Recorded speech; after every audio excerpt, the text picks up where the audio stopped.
uJesu Kristu inkosi. Ngiyakubingelela bomphostoli Nsibande nomama.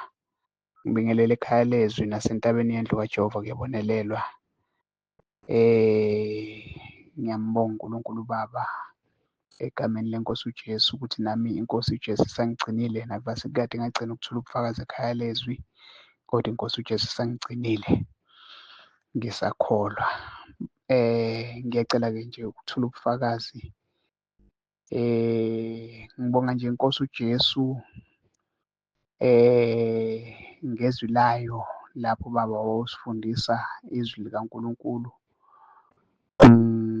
ngezwi elitholakala kuHezekeli 22:30 elithi, ngafuna kube umuntu wokubuya uthango eme esikhaleni ngenxa yezwe kuba ngingalichithi kepha ngimfumananga.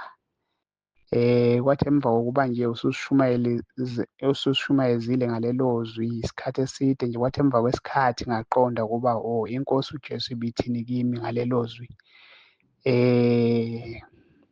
Ngabona ukuthi hhayi, nami ibikhuluma nami nakuba yayikhuluma nathi sonke ekhaya lezwi, kodwa nami inkosi uJesu yayikhuluma nami.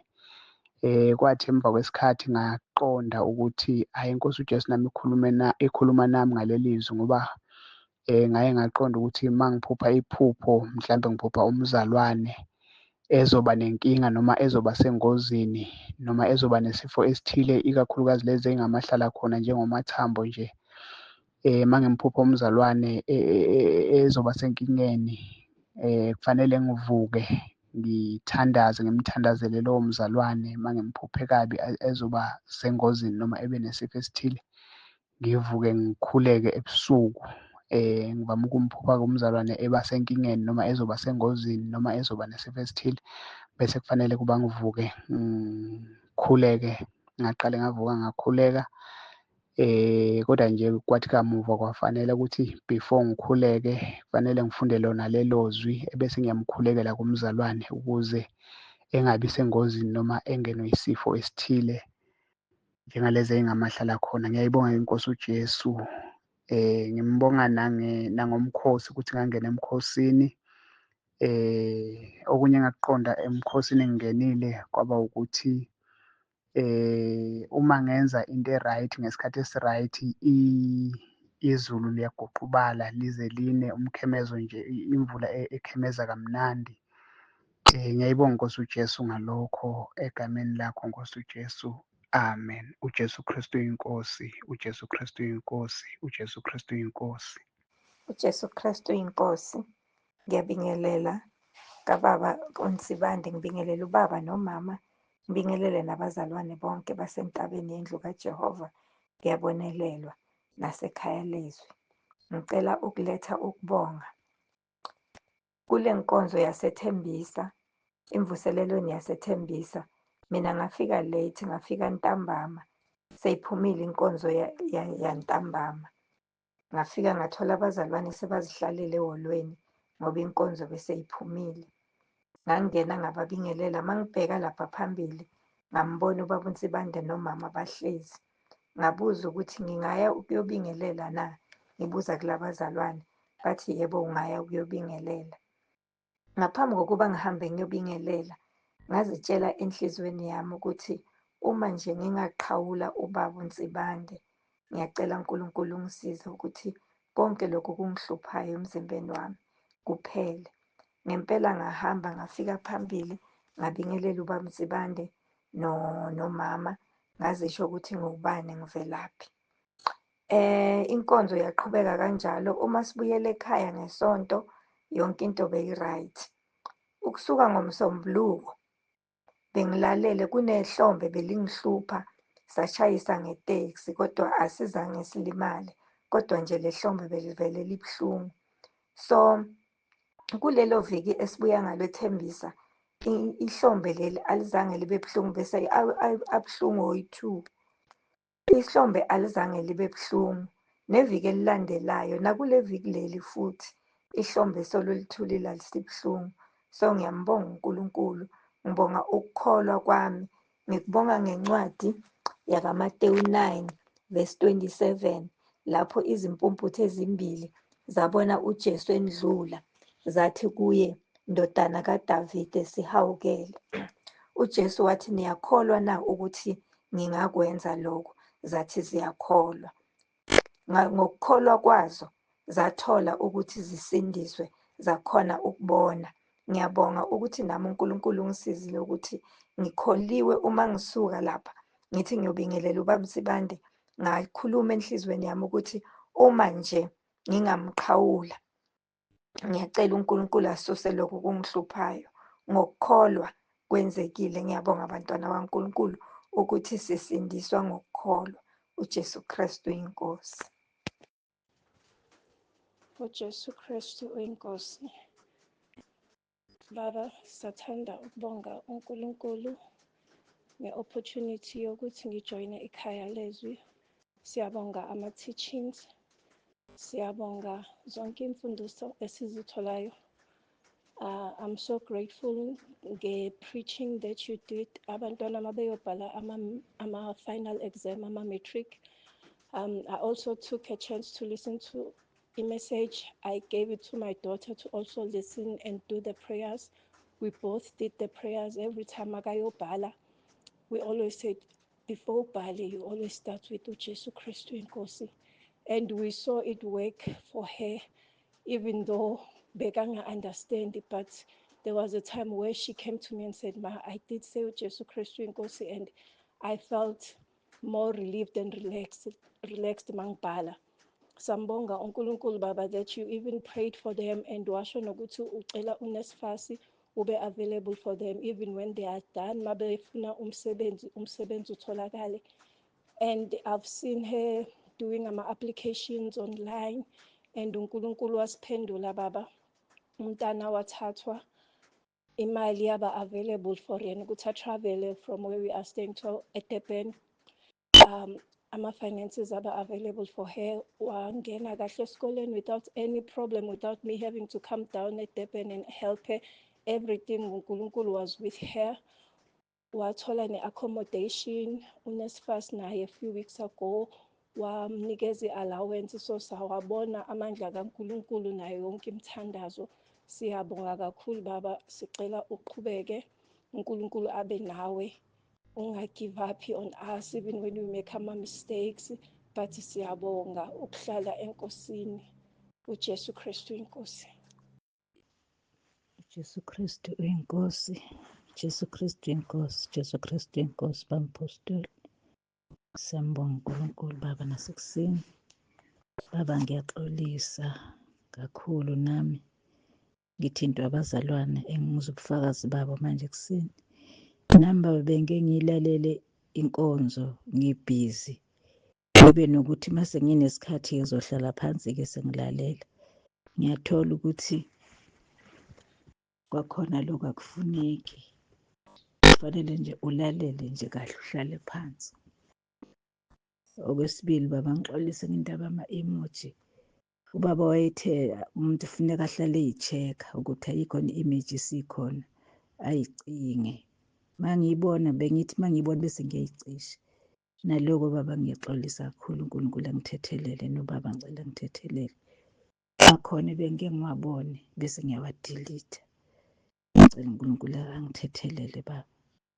Ngiyabonga kakhulu Baba, uNkulunkulu abe nani. Jesu Kristu inkosi. Jesu Kristu inkosi. uJesu Kristu inkosi. Amen. uJesu Kristu inkosi. uJesu Kristu inkosi. uJesu Kristu inkosi. Ngiyabingelela abangcwele egameni lomfowethu uJesu Kristu waseNazaretha, esifundisa ukuthi uJesu Kristu inkosi. Ngiyabonga umusa, ngiyabonga abazalwane, ngiyabonga nasekhaya lezwi liyasiphilisa njalo.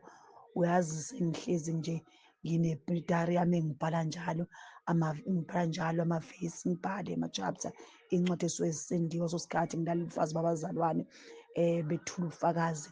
Obumfazi ngendlela obakha ngayo buyasiqwashisa kwathini ubhekisise. Kukhona ubufazi ngibulalelile obusho ngemali yamashonisa, iy'nkinga imali yamashonisa. Iy'nkinga ngokwamina ngangingazi anti, ngangithi umuntu onecala umuntu oyibolekisayo imali yamashonisa, ngangingazi anti noyithathayo nayo unecala, kuyafana, awukho umehluko. Isono salo obolisayo neso siyafana phambi kobuso bukaNkulunkulu. Ngizophakamisa uJehova ekuseni, ngibonge ukuvuswa kuwumusa, kuyindalo kulala kepha ukuvuka kuwumusa. Ngibonge uJehova ehamba nami, ngibonge ukuthi incwadi yabaseRoma sengiyibona ngenye indlela, sengiyibona ngenye indlela. Uyazi uma ukholwa uthemba yonke into oyenzayo, kwavuka nanezwi nje izolo ngizindla ngalo elithi izicelo zethu mazaziwe uNkulunkulu. Kuvuka lokho ngaze ngayivula le ncwadi le uPhilip 4 chapter 6 if I'm not mistaken, ngayivula ngayizwa thina konke kwethu thina angeke ngiye kumuntu ngiyokhalaza kuyena, kodwa zonke izicelo zami yonke into yami fanele yazi uNkulunkulu. Ngiyaphakamisa amandla kaNkulunkulu-ke. Kuthe nje emasontweni adlula kube khona into ethi angike ngiye kamakhelwane nje u-8 ungishayele khona, ngimbhalele uma ngikhumbula kahle kwakuwu 10 minutes past 7. Mangabe ngiya bese ngithi mangibheka umfowethu uyangifonela ngitshela ukuthi kushoniwe emakhelwane wasekhaya la ngizalwa khona, kushoniwe umakhelwane, so nathi obewusizo nje kakhulu sahlulelwa uma ngisalele bese ngithi mangithi ngibheka ifoni, Nkosi seku 8 minutes past 8, ngigijime ukuthi ngigijime ngifike khona, hhayi sithi ukuhlahla kancane nje usidumise sikhuleke ngithe nje ngisaguqile nje ngisathandaza ngiseze ngibambe noNkulunkulu, ngizwe ngithinta umakhelwane lo engithe kufanele u-8 ungishayele khona. Mengithinta uthi mama ngiyathandaza umoya ongcwele angithinte wena ungikhulekele ngishawa istroke, sesimshayile uthi ingane ayisasebenzi, uthi uzwile sathi imishaya wangasasebenza. Bese ngibiza igama kaJesu ukuthi uJesu Kristu inkosi phezu kwale sandla, uJesu Kristu inkosi phezu kwalo mzimba, amadimoni awanamandla asabelo, amadimoni awanamandla kulo mzimba, uJesu Kristu inkosi, uJesu Kristu inkosi. Hayi bo Jesu uNkulunkulu umusa ngisiza isitoko sesingimina, ngikhuleke ngithi uJesu Kristu inkosi siphele. Ngiyambonga uJesu, ngiphakamisa amandla kaNkulunkulu nje nathi uJesu Kristu inkosi, uJesu Kristu inkosi. uYesu Kristu inkosi tata, uYesu Kristu inkosi mama, uYesu Kristu inkosi kwikhaya lakaNtsibande lonke, uYesu Kristu inkosi kubazalwane bonke, ikhaya lezwi nasentabeni kaJehova kuyabonelelwa. Tata ndiza nobungqina, bendibambe umkhosi we-21 days, awukhange ube lula kum. Umyeni wami walimala emotweni, yamnyathela apha esinqeni, yamophula apha egxalabeni. Kodwa andiwuyekanga umkhosi, ndaqhubeka. Kodwa ndibulela amandla kaThixo ngoba kwakufanele uba njengoba iye yamnyathela esinqeni njena akakwazi ukuhamba, akakhange akwazi ukuhamba, okanye mhlawumbi yamnyathela yambulala. Kodwa uyakwazi ngokuhamba. Besimane sisiya ke eBedford. Kutsho ukuthi uYesu Kristu waye wahlala apha emaveleni okanye isandla sakhe salapha phezu kwesinqa sakhe, wabhetele. uYesu Kristu inkosi.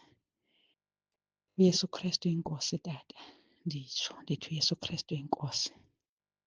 Kuko konke okwenzekayo ndithi uYesu Kristu inkosi. Ndithe ndisiya ecaweni ndabona umfana ozayo, qha apha entliziyweni yam kwathi hayi ngeke, unako uSathane esiza, lo moya ndathi hayi, uthe ndacinga into embi. Uthe xa esondela phaa ngakum, hayi, wangathi ngumntu omdaka, wavele ephethe iqakathi. Ndabona iqakathi elikhulu eliphetheyo lawa eliqakathi. Wasuka wahambela qelele kunam. Ndangazi uba lucingo oluvele phi olu, luye lwasuka lweza phaa kum, kodwa azange lundihlabe. uYesu Kristu inkosi tata, bukhona nobunye ubungqina. uYesu Kristu inkosi. uJesu Kristu uyinkosi, uJesu Kristu uyinkosi, uJesu Kristu uyinkosi. Ngiyabingelela ekhaya lezwi nasentabeni kaJehova kuyabonelela. Ngiyambonga kakhulu uNkulunkulu ngomuntu owangifaka kuleli khaya. Ngiyaphila. Ngase ngicabanga nokuthi kuphelile ngempilo yami. Nginenkinga eyisimanga. Nalapho ngihleli khona ngihleli kabuhlungu. kunzima nje empilweni yami, kodwa ngawanembe wangifaka lapha lowo mzalwane kuleli khaya ekhaya lezwi nasentabeni kaJehova kuyabonelelwa. Nkosi yami wayevela ubaba ashumele engathi ungivile ukuthi ngiyakhala, angathi uyangivile ukuthi ngiyabalisa ngiyatsho ukuthi awu kodwa ubani ungenzelani ukuthi wavele ahlale kulonto angivatsho izwi ngilimamele izwi. Awu ngaphila baba, ngiyaphila kakhulu, ngiyaphila Nkosi yami, ngiyaphila. Futhi nje uNkulunkulu akugcine baba, asigcinele wena kakhulu, uqhubeke nje usisiza. Ngisafuna nokufaka nabanye nabantwana bami ngendlela enginenkinga ngayo, ziningi nje baba, ziningi.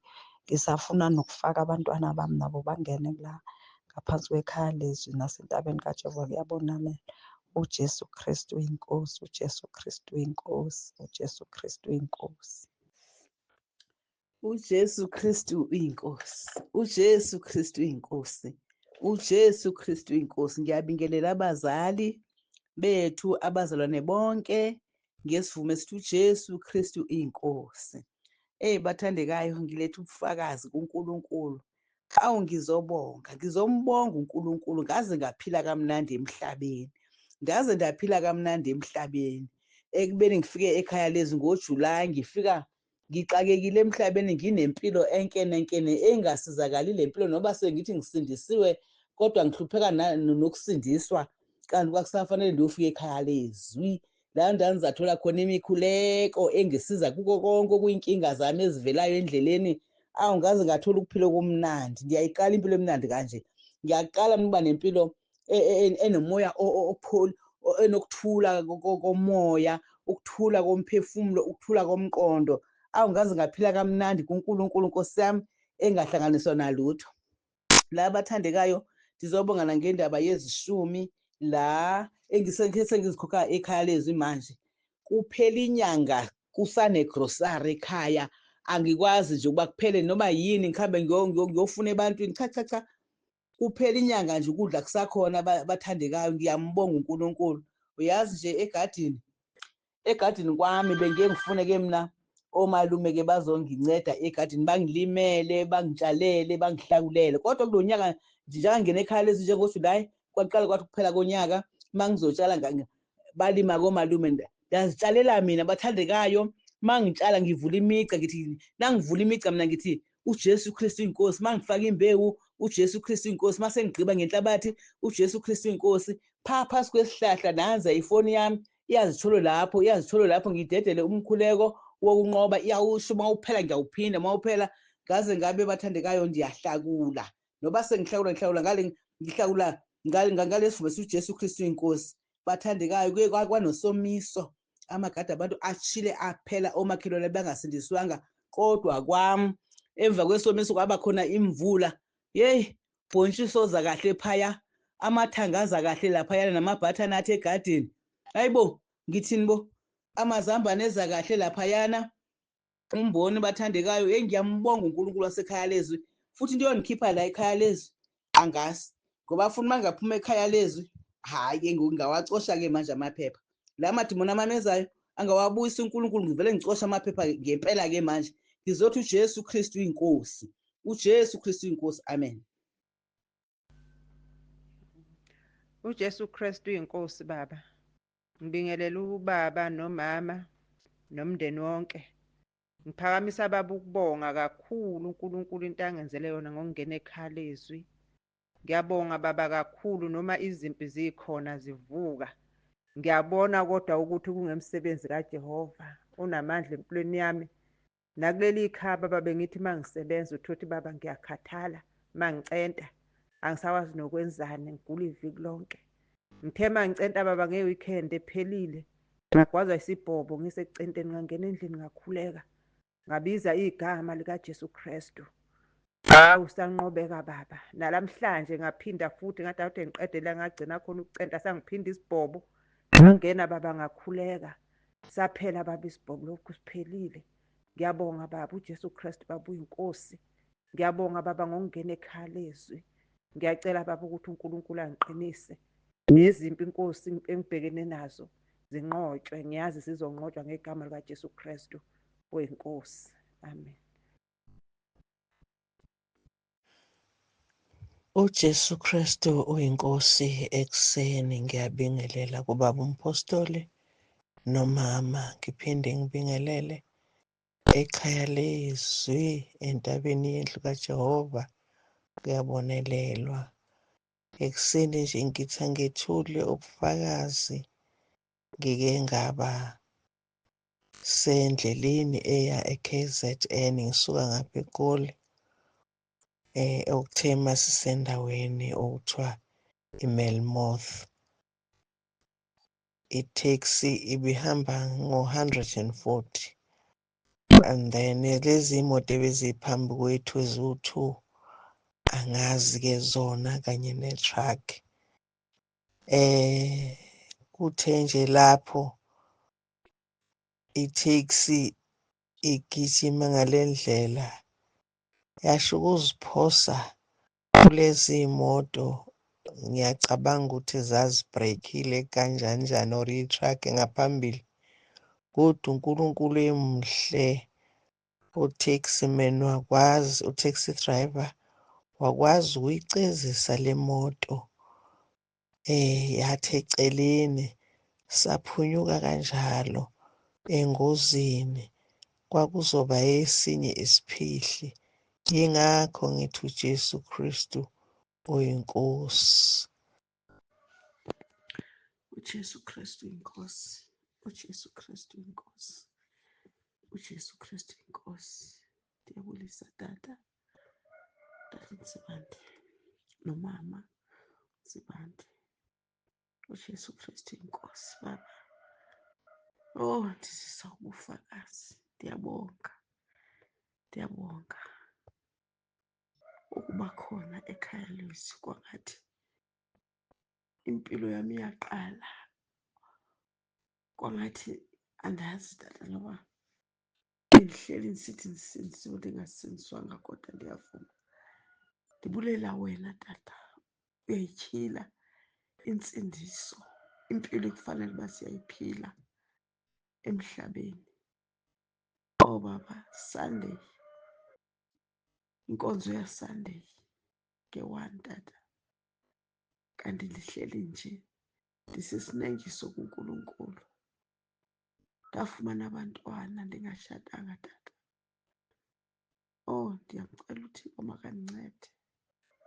Kubuhlungu entliziyweni yam, kubuhlungu kakhulu. Andijonge abantwana bam. Thixo makandincede. Ndiyaqhubeka tata, ndiyazibhala izono zam. Makandincede uJehova, makandincede. Ndifuna uba ngumntwana wakhe. Ndiyabonga tata uba khona ukufakwa ekhaya lezwi. Ndiyabonga uSomandla ndincede, andixolele makuthethwa ngabantwana. Uthethile tata, uNkulunkulu ukuthethisile. Akumandanga entliziyweni yam. Ndiyamcela uJehova ndincede. uJesu Kristu inkosi, uJesu Kristu inkosi, uJesu Kristu inkosi. uJesu Kristu inkosi. Baba, ngiyabingelela umndeni wakaNsibande, ngibingelela entabeni yendlu kaJehova, ngiyabonelela nekhaya lezwi. Ngithi Baba, angibonge inkonzo yangesonto.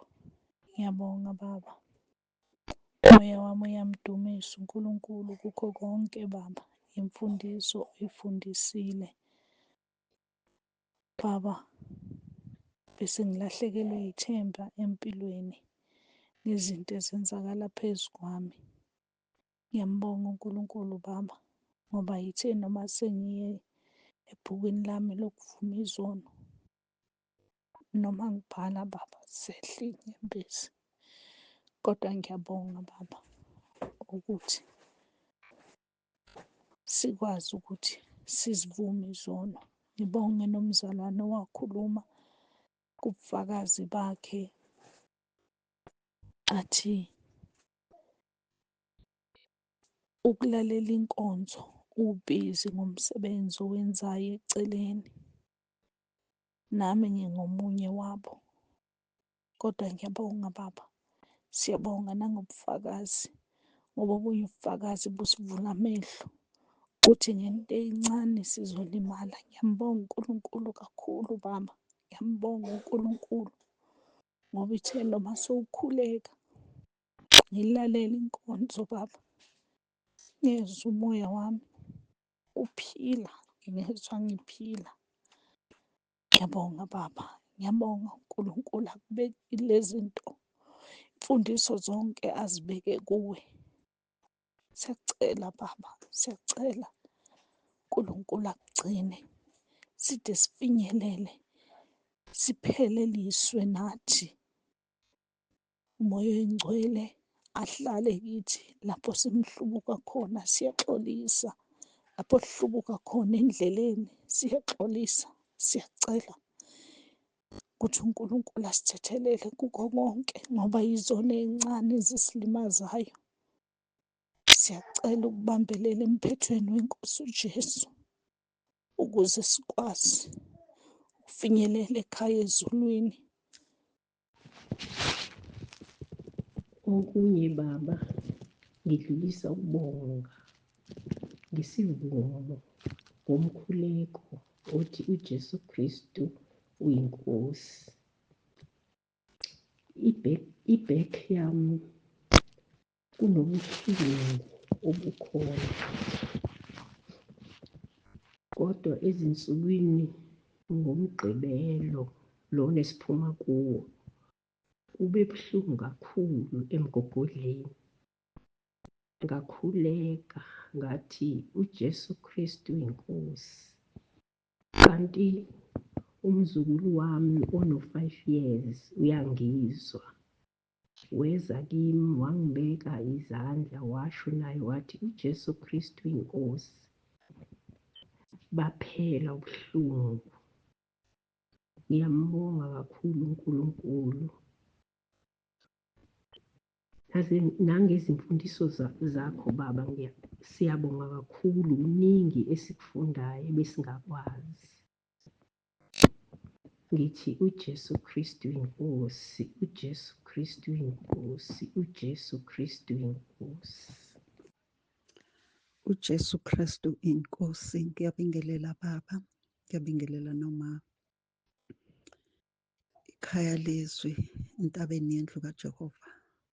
Ngiyabonelelwa Baba, ngafaka i-emoji, ngangithi ngidownloada inkonzo ngenxa yokungabikho kwenethiwekhi kahle. Ngathi ngiyayidownloada, ngacindezela kwaze kwenzeka i-emoji. Ngayibona ngaso leso sikhathi ngayicisha, kodwa ngathi nje ngesikhashana nje abazalwane base bengithumelela ama-message ukuthi ena angicishe i-emoji. Ngiyaxolisa kakhulu Baba, ngiyaxolisa. Ngicela uNkulunkulu angithethelele Baba, ngicela intethelelo nakuwe. Ngiyaxolisa kakhulu, ngayicisha ngaso leso sikhathi. Ngaxolisa futhi nakubazalwane abangithumelela ama-message ukuthi angiphuthume ngicishe. Ngase ngithi angizubasakhuluma lutho okanye ngixolise ngoba ngangicabanga ukuthi njoba ngiyenzile ubaba akabonanga, ngoba nabazalwane bathi ena phuthuma uyocisha i-emoji.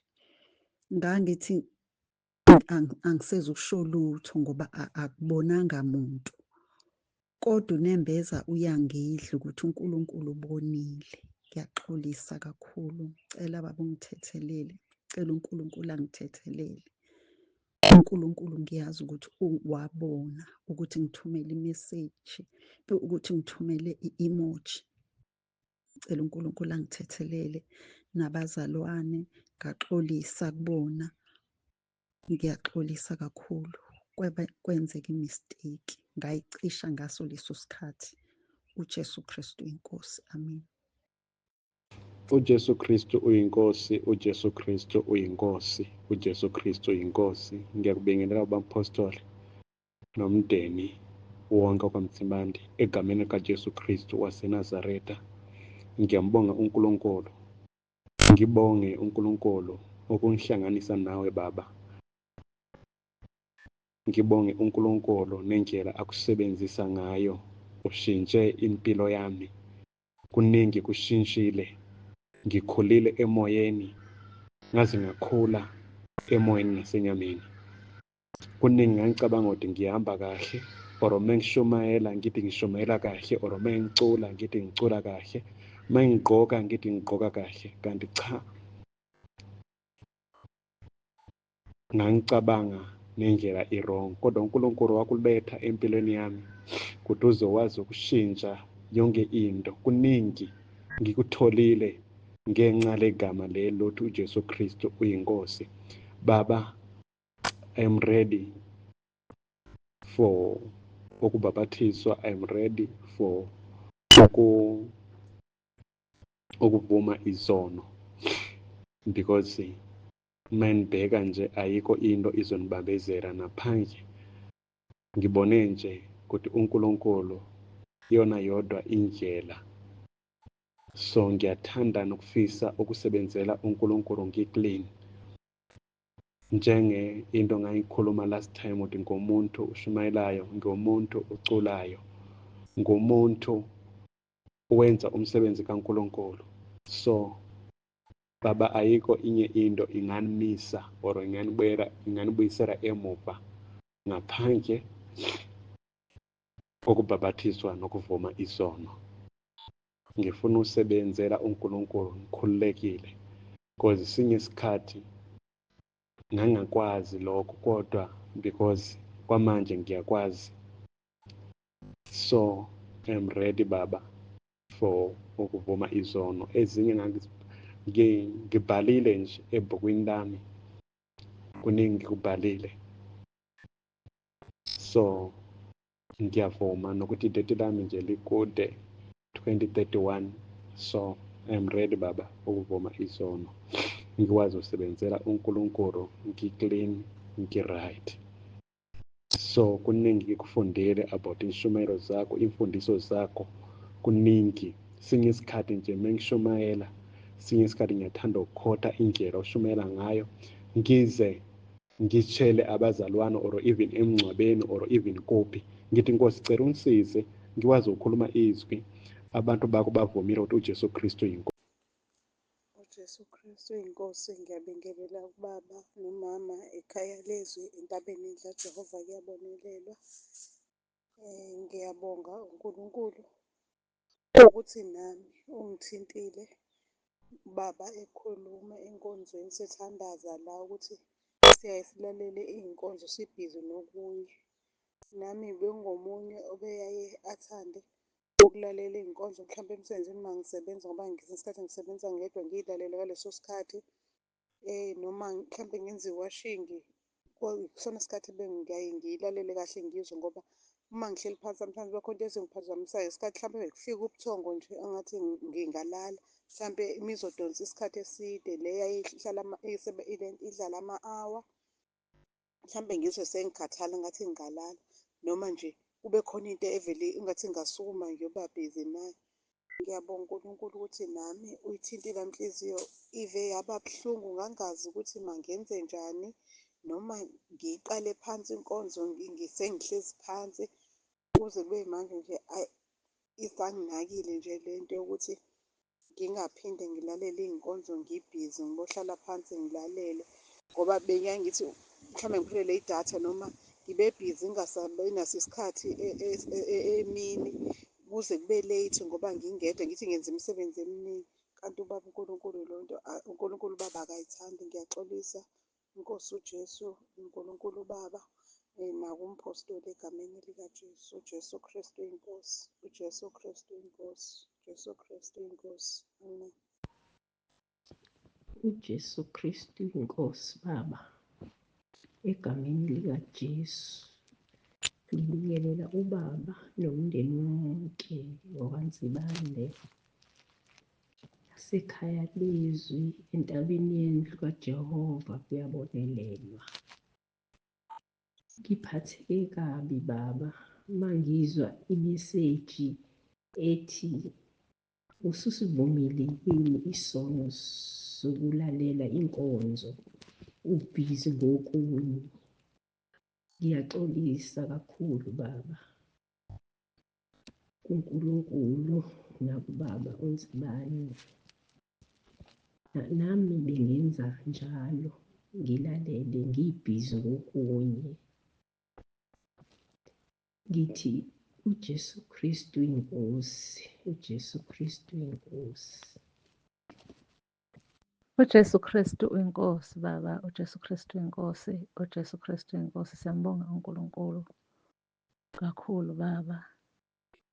Ngiyawubingelela umndeni wakwaNzibande, umndeni wonke egameni lenkosi yethu uJesu Kristu, inkosi ephilayo, uJesu Kristu uyinkosi.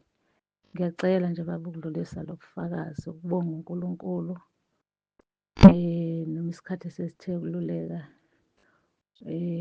kwenzekile, kodwa ngiqhubeka nje ngimbonga uNkulunkulu ngangenzela yona.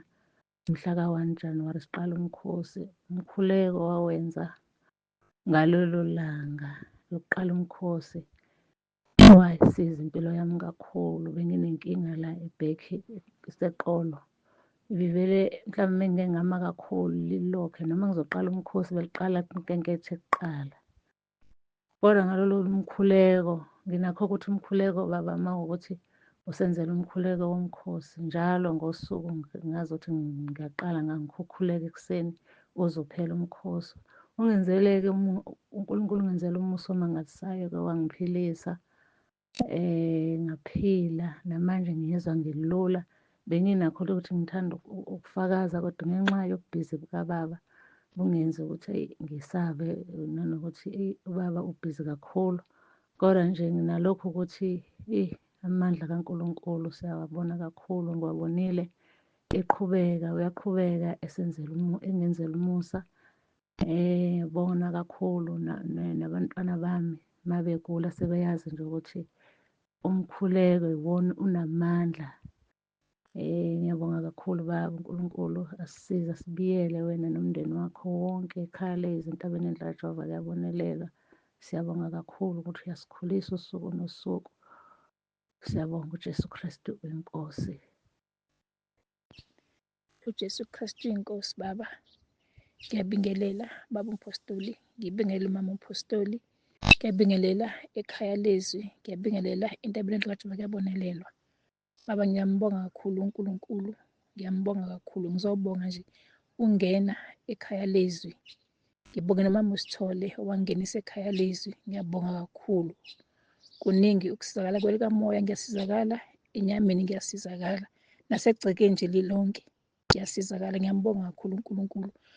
uNkulunkulu ungikhululile emaphupheni amabi ebengiwaphupha, amaphupho okuba nomuntu wesilisa ulele. uNkulunkulu ungikhululile, ngiyambonga kakhulu uNkulunkulu. Ngiyabonga ney'nkonzo babasipha zona. Inkonzo nenkonzo yangisiza kakhulu ngoba ayikho inkonzo edlulayo ngalivula ibhuku ngibhale, ngoba inkonzo nenkonzo iba nesono sami ngokula angiluleka kusona. Ngiyambonga nje kakhulu uNkulunkulu baba. Nasegcekeni bekunentuli ebihamba la egcekeni ingiphatha kabi, kodwa ngazi yini ndaba iyifunani. Kodwa manje nganede nje ngathi uJesu Kristu inkosi la egcekeni akusekho lutho. Ngiyambonga nje uNkulunkulu kakhulu, ngiyambonga kakhulu. Ngisazobuye ngifakaze ngenxa yokuthi ngisabela isikhathi, kodwa nje kakhulu kakhulu bengizobonga uNkulunkulu. Kuningi asengenzele khona, kuningi kakhulu. Kuke kwaba neselesele phezulu egeyithini, athi ingane yalisusa lingasuseki linenkani. Ngathi akathi uJesu Kristu inkosi, nami ngayakhula ngayo uJesu Kristu inkosi, lavane lasuka langaphinde labuya. Ngiyambonga uNkulunkulu, ngiyambonga kakhulu, ngiyambonga kakhulu. Nokuthi nje kumbulekile kumina ukuthi bengoneka kangaka uNkulunkulu, bengiyisona esingaka. Ngiyambonga uNkulunkulu, ngiyambonga kakhulu. Jesu Kristu inkosi, amen.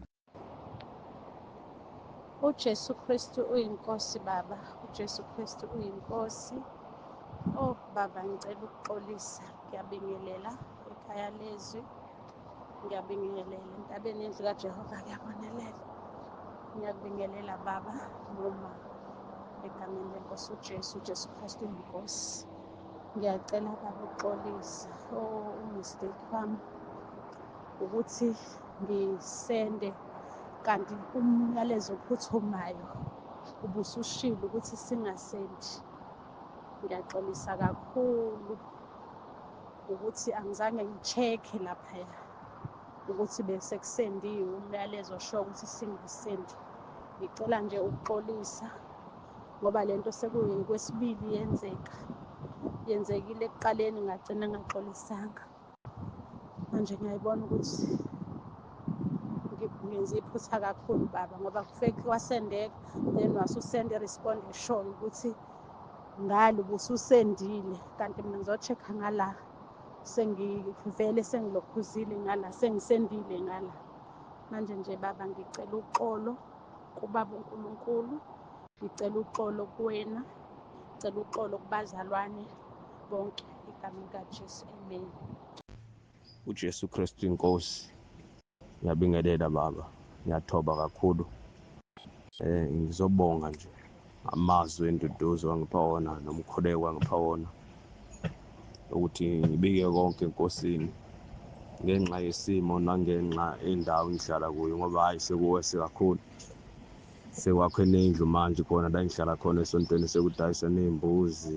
Manje angizazi iy'mbuzi zona lezi kade ushumayela ngazo ukuthi sivumelene nabo futhi nakhona ukuthi indlu kaJehova kube indlu yomkhuleko kodwa esontweni la engihlala khona kudayisa ney'mbuzi. Angazi kodwa ngiyabonga baba ngamazwi akho. Ngiyathemba uNkulunkulu uzongisiza, uzongikhipha kule ndawo. Ngiyaxolisa kakhulu ukubonga late bengingenalo ngisho idatha. Ngiyabonga kakhulu baba. uJesu Kristu uyinkosi.